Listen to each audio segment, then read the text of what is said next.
ẹ̀sìn ẹ má máa bá wọn sọ tó ju ọpọlọ wọn lọ ẹ má máa bá wọn sọ tí wọn ò tí ì tó má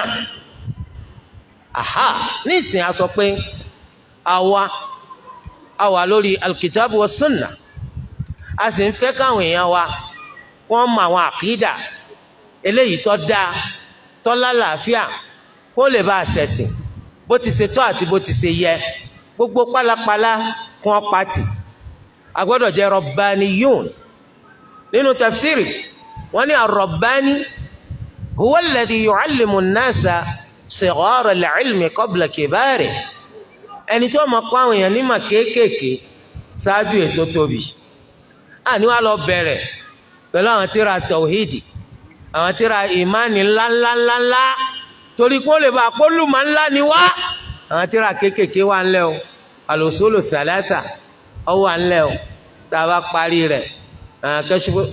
kashfu shubahat ọ̀nà wà ń lẹ̀ o kitabu tawhid ọ̀nà wà ń lẹ̀ o kótó di pa ń lọ al-aqidatu tahawiyya al-aqidatu safariniyya al-aqidatu gbogbo àwọn àkídà ńláńlá wọn wà àmọ́ kéékèèké àní fi bẹ̀rẹ̀ ẹnìkan wà pé halqa tiwa tá ń lọ o tíra olè ńkọ́ tó bá ti ní usulu thalatha wọn ọ̀kọ́ yín mọ̀ àwọn ọ̀kọ́ yín mọ̀ usulu thalatha àwọn ọ̀kọ́ wa mọ̀ kí wọ́n ni wọ́n máa kọ́ wa ó ní kitabul iman libni manda kitabul iman libni manda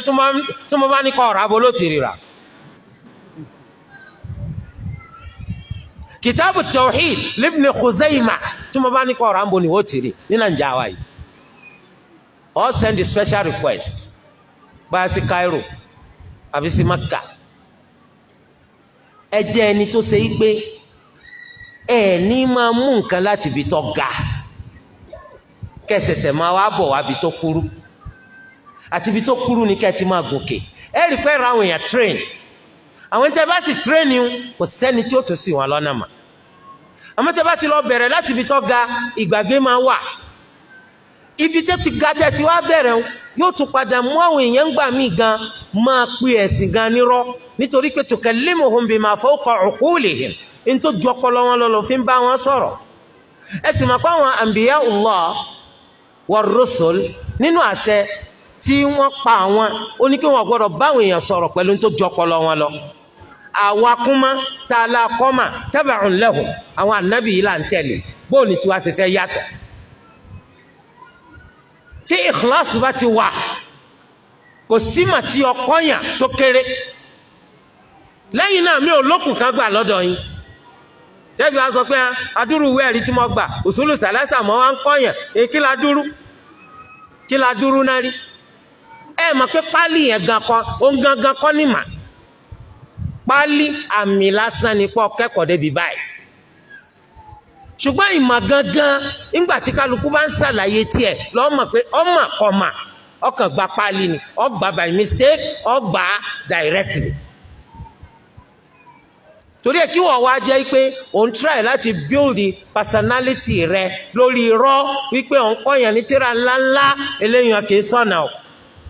ọ̀nà àtàwọn ahlu sunnah ó ní kékèké lẹ́fì bẹ̀rẹ̀ tó bá ti kọ́ wọn kékè yìí tí wọ́n ti mọ̀ ẹ tún revise ẹ̀ lọ́nà pé ó fẹ́ fún wọn ní ìjáza torí pé revision yẹn yóò jẹ́ ọmọ títí débo ni wọ́n gbọ́ àlàyé tó ṣe fún wọn yédé tọba fún wọn ní ìjáza lórí tíra yẹn pé mo kọ́ wọn ní tíra báyìí lágbájá yìí ó sì ti fi hàn wípé tí mo kọ́ yé òun náà ó lẹ́tọ̀ọ́ láti kọ́ ẹlòmíì tàbá kú lórí tíra tà bọ́ sórí tíra mi ìwọ gan tọ́ba fi kú ó máa dúpẹ́ fún Allah wípé mo ráwọn èèyàn rè tí gbogbo wọn wúlò fẹsẹ̀ Islam torí ẹ ká má jọ já sí wípé n tó ju agbára ọpọlọ wọn lọ là ń kọ́ wọn